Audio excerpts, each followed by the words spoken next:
Vous informer au quotidien, c'est notre devoir. Chercher l'information pour vous, c'est notre passion. Madame, Messieurs, bonjour, bonsoir. Ça dépend de l'heure à laquelle vous nous suivez, de partout dans le monde entier. Bienvenue à votre émission. Première de Kinshasa, Bassonga Congo. Aujourd'hui, je reste pour vous, Maître Moïse. Il est notable de l'Est, élu national. Et il est parmi les cadres et ces juristes. C'est avec lui qu'on a débattu sur les questions de sécurité à la République démocratique du Congo. Avec lui, on va écouter les détails de ce qui se passe à l'Est démocratique du Congo. Et suivez juste son interview après à l'Assemblée nationale et dans son bureau. Honorable Maurice, bonjour. Bonjour. Aujourd'hui, qu'est-ce qu'il y a eu à l'Assemblée nationale? À l'Assemblée nationale, il y a eu, au début de la plénière, une motion d'information faite par les députés de l'Ituri qui ont parlé de ce qui se passe à Bunia et dans ses environs depuis les dernières 48 heures. Et ils ont estimé qu'ayant frappé à toutes les portes n'ayant pas trouvé de solution, ils décidaient de suspendre leur participation aux plénières jusqu'à ce que quelque chose soit fait en rapport avec la sécurité de la population de l'Ituri. Ils ont dénoncé les morts, les mutilations, les destructions, les villages brûlés, la population en fuite et tous les autres dégâts humains et matériels. Et ils ont demandé à toutes les autres bonnes volontés, à tous les autres députés qui pouvaient se joindre à eux par solidarité, de suspendre aussi leur participation à la plénière. Honorable. C'est ainsi que, en tout cas, si je ne m'abuse, plus de la moitié de la plénière s'est levée et est sortie, moi y compris. Honorable, dès la rentrée parlementaire, le président Bosso a dit, il a fait une déclaration, vous les députés de l'Est, quittez les groupes armés. Est-ce qu'il y a parmi vous ceux-là qui ont des groupes armés à l'Est de la RDC? Avant de répondre à cette question, je voulais dire que moi je suis sorti pas seulement par solidarité avec les amis de l'Ituri. Oui, par solidarité, mais aussi parce que ce que les amis de l'Ituri vivent ou dénoncent, c'est ce que nous vivons tous les jours dans notre propre chair, au niveau de notre circonscription et de notre base. Dans les moyens et hauts plateaux d'Ouvira, de Fizi et de Mwenga, disons en Mwenga, en secteur d'Itombwe, ça fait 5 ans, jour pour jour, qu'il se passe les mêmes choses. On est au-delà de 300 villages qui ont été brûlés, rasés de la carte de ces provinces. Plus de 300 villages, les maisons, les églises, les écoles, les centres de santé et toutes les autres infrastructures. On est à plus de 300 000 têtes de bétail rasées, emportées. Et il y a autour d'une semaine, des villages de Kaololo, de Murambi, Marungu, Bibangwa, même Kitoga et d'autres au niveau de Rurambo, dans le territoire d'Uvira, ont été brûlés, attaqués par les Maï Maï et le groupe armé burundais Red Tabara est brûlé. Ce matin, à Kaololo, toujours dans la même localité, Mugono, Birindiro, donc les villages venaient d'être brûlés même ce matin, attaqués toujours par les Maï Maï Ilunga et d'autres groupes Maï Maï, mais aussi avec les groupes armés burundais Red Tabar ce matin. Donc, c'est des choses que nous vivons tous les jours, que nous dénonçons. Et nous avons le même sentiment que nos amis de Bunia, presque de désespoir. Est-ce qu'il y a des députés qui ont je vais revenir à ça. Oui. Donc, je vais répondre à ça. Donc, c'était pour dire que nous avons dénoncé. Vous avez suivi, nous avons parlé à la presse, nous avons tweeté chaque matin. On a fini même par nous taire parce qu'on passe pour des pleurnichards. Alors, les députés qui ont des groupes armés, je ne peux pas vous répondre. Mais je considère que c'est une injure. C'est une injure de juste globaliser, juste dire que les députés de l'Est quitter les groupes armés. Ça ne devait pas sortir de la bouche du président de l'Assemblée nationale. En fait, il a livré ses collègues, lui qui est président, l'un d'entre nous, le premier d'entre nous, qui a en fait la mission de nous organiser, mais aussi de nous protéger. Il a livré ses députés, qui sont des victimes, il en a fait des bourreaux, il les a livrés aux vindictes populaires. Si vraiment il a des informations, qu'il y a des députés, on a toujours parlé des tireurs de ficelles, de ceci. S'il a des noms, s'il a des informations précises, il fallait les citer. Mais aussi, il faut faire des enquêtes, mener des enquêtes, avoir des éléments. Pas simplement lancer comme ça les députés de l'Est quitter les groupes armés. Finalement, qui est victime et qui est bourreau? Et s'il y a des députés nationaux qui soutiennent les groupes armés, ce n'est pas eux qui organisent ou qui empêchent qu'il y ait des opérations systématiques de l'armée contre ces groupes armés. Notre armée est infiltrée par les groupes rwandais, burundais et ougandais. Je ne sais pas de quoi vous parlez. Dire que l'armée est infectée ou infiltrée. Infiltrée par les étrangers. C'est encore une fois un slogan. Tous les militaires de l'armée congolaise sont enregistrés, connus, organisés en zone de défense, en région militaire, en secteur opérationnel, en régiment et en bataillon jusqu'au niveau de peloton. Chaque militaire a son nom et son numéro. S'il y a des étrangers, il faut les identifier, il faut les exfiltrer. J'espère que ce n'est pas une fois de plus juste ce slogan-là qui part de faciès, où on considère que les militaires Tutsis sont des Rwandais. Si c'est de ça qu'il s'agit, alors là, c'est la plus grosse bêtise. Parce que ce sont ces militaires Tutsis-là, Banyamulenge, dont nombreux sont sur la ligne de front, à Beni, en train de se battre avec les ADF. Mais rien ne marche jusqu'à présent. Vous venez de dire que non, Oh, oui. ce matin, il y a eu un massacre. Oui, mais là, mais pourquoi? Qu'est-ce qui... là, je parle du Sud Kivu. Mm. Et là, les militaires qui sont là, ce ne sont pas les militaires originaires de cette province-là. Et justement, et à Beni ailleurs, nous demandons à l'armée justement de faire le travail avec tous ces éléments issus de toutes les provinces. C'est le travail de l'armée, bien sûr, du commandant suprême aussi des forces armées et du conseil supérieur, disons, du haut commandement. Vous êtes notable de l'Est. Il y a eu des manifestations de la population du Beni, de Butembo, Goma ont manifesté contre les Nations Unies. Ils veulent qu'ils puissent quitter la République démocratique du Congo. Êtes-vous d'avis avec la population de l'Est qui demande que l'ONU puisse quitter l'Est? Je suis d'accord avec la population de l'Est sur le ras-le-bol. C'est en fait le désespoir. Ce sont des réactions de désespoir. Sur cette question, je suis d'accord avec eux, avec ces populations.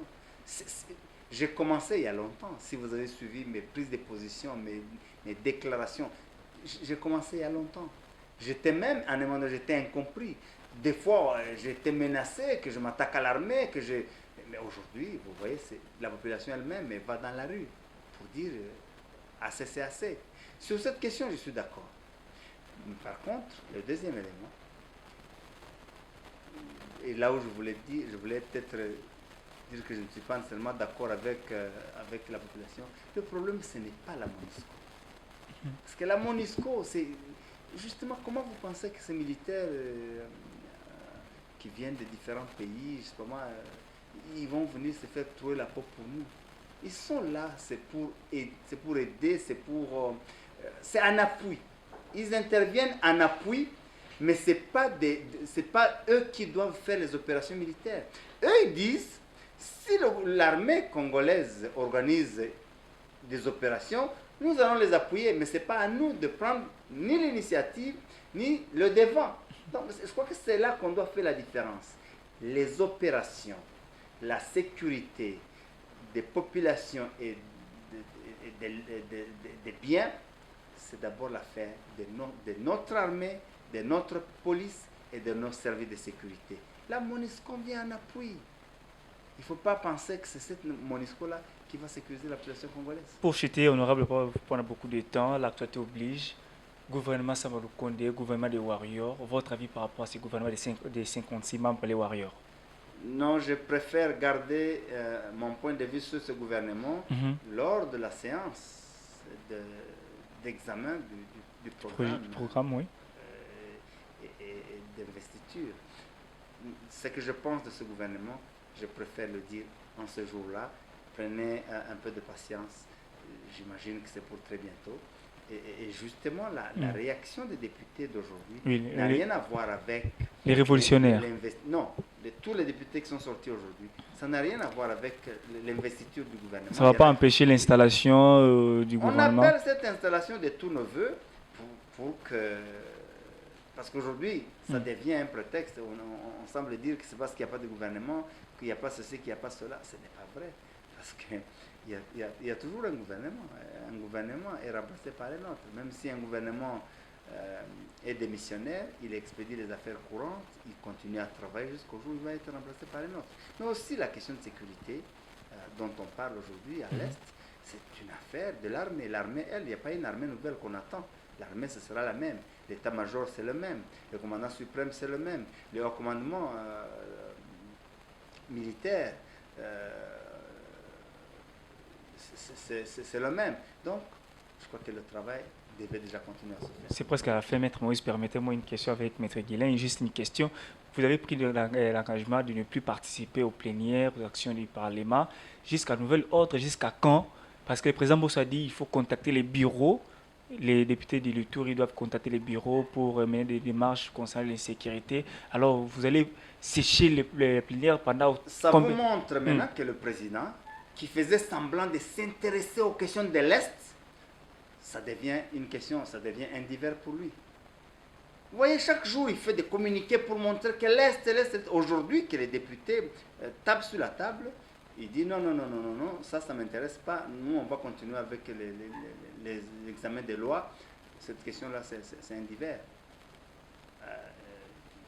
Il vient de se mettre à découvert. Donc, je pense que nous allons, les députés qui sont sortis, sont en train de réfléchir.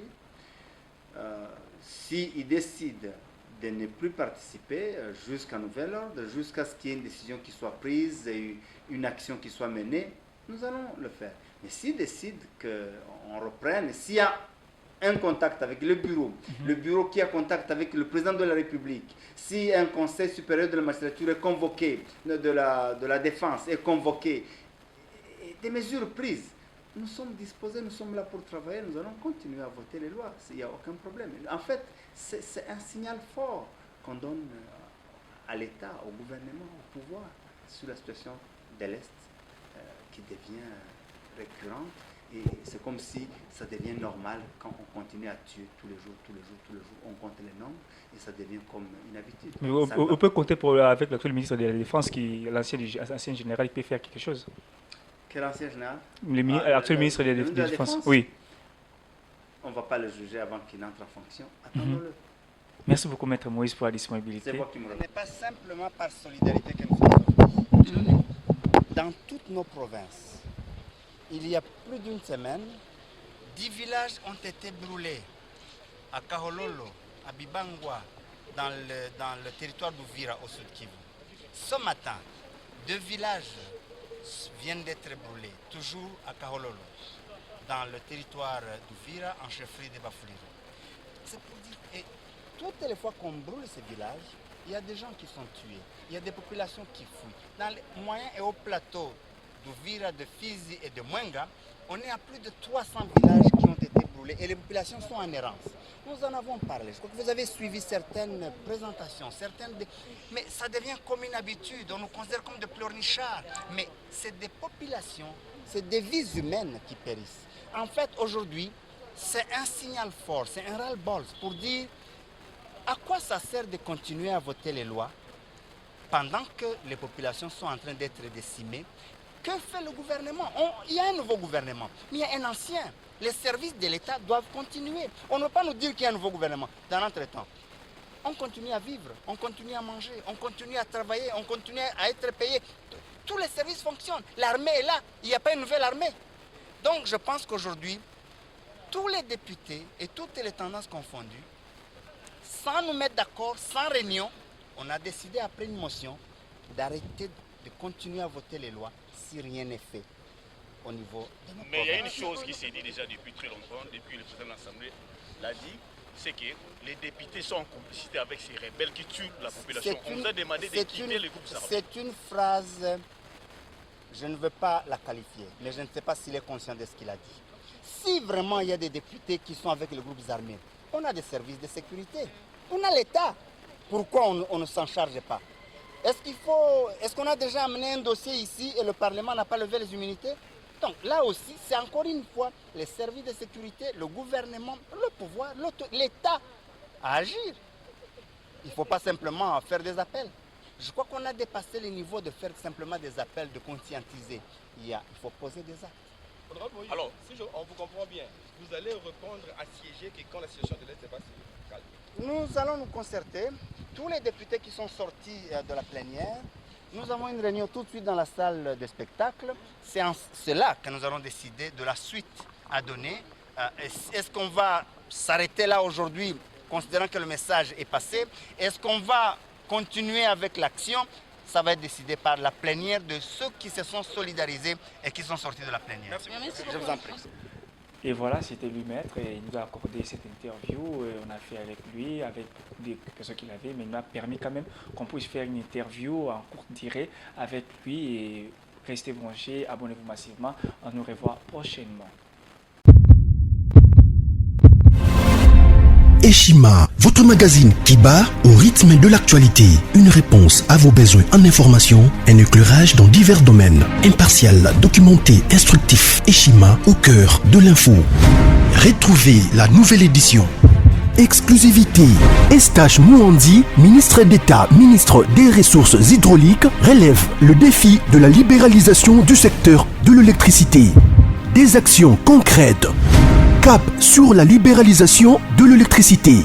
Installation des mandataires ARE et ANSER. Fonds Mwinda qui permettra de fournir de l'énergie électrique propre à 15 millions des Congolais.